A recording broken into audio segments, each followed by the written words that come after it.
We mentioned fragmented packets and creating decoys in the previous video.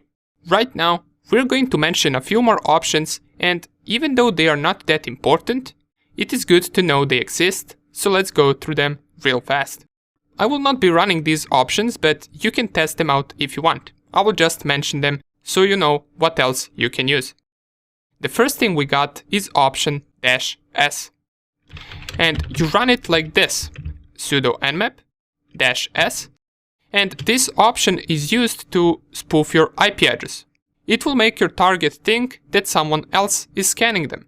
The problem with this is that you will not get results of scan back, since they will be sent to the IP address that you're trying to impersonate. So for example, you can be trying to impersonate 8.8.8.8, and your target will be scanned with this IP address, or at least it will seem that the scan is coming from this IP address. For this option to work, you must also specify -pn, and the reason why you must specify -pn is, first of all, -pn is used to assume that all hosts are online, so it doesn't perform the ping scan to discover whether a host is up and running. Without the -pn, this option would not work, and the reason is because your target will be scanned with this IP address. And we will not be able to get the packets back and see whether the target is on or off. That's why we will just assume that the target is online, so we can scan them with a different IP address. Otherwise, we will never get the result whether they are online. And sometimes with these two options, you must also run -e. E is used to specify a network interface. So you would simply just type ifconfig, check out what network interface you're using, and you would specify it right here. In my case, that would be ETH0. Another cool option besides this that Nmap has is you can specify the source port with -g option. This can sometimes help bypass a firewall. For example, a network administrator may set up a firewall and set a rule where only traffic from a certain port is allowed. And with that, he's probably thinking that attackers won't be able to figure out from which port exactly. And if you perform a scan and send packets from the port that's allowed in the firewall rule, you successfully bypassed firewall. So you would specify it with -g and then random port number. And one last thing that we will mention that could help you in bypassing firewall is changing different scan types. We already covered some scan types, and any of them could be useful to you sometimes.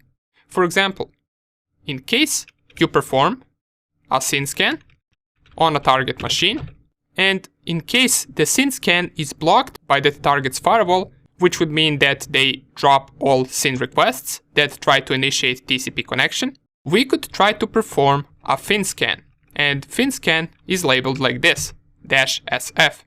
Now, you're probably confused because there are a lot of scans that we can do. And in case you don't have any networking background, you're probably wondering what fin scan even means.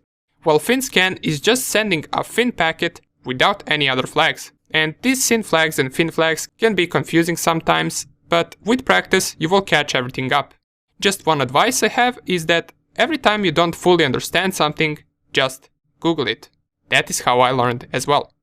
And all of these options that we covered can be combined with something called timing template. And to show you what timing template really is, I opened up my Nmap manual right here, and I scrolled to this option right here, which says -t timing template.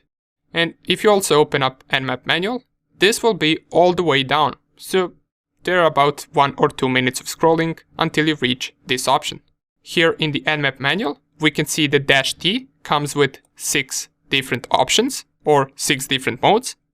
And what's interesting for us regarding security evasion are the first 2 modes, which are 0 and 1, also called paranoid and sneaky. These 2 are used for IDS evasion, as it says right here. Now, the problem with T0 and T1, or the first 2 options, is since they are trying to avoid IDS alerts, they will take a lot longer to finish. So once you're scanning more machines or more networks, this might not be the most reasonable approach to take, since this scan will take a lot of time with specifying -D0 or -D1. And all of this, including the options that we covered in the last video, will help you in security evasion and spoofing. What I would advise you to do is also read about other options as well that we didn't cover, just to see what else can you do. In the next video, big things are happening. We're going to create our first tool used for penetration testing. Let's do it.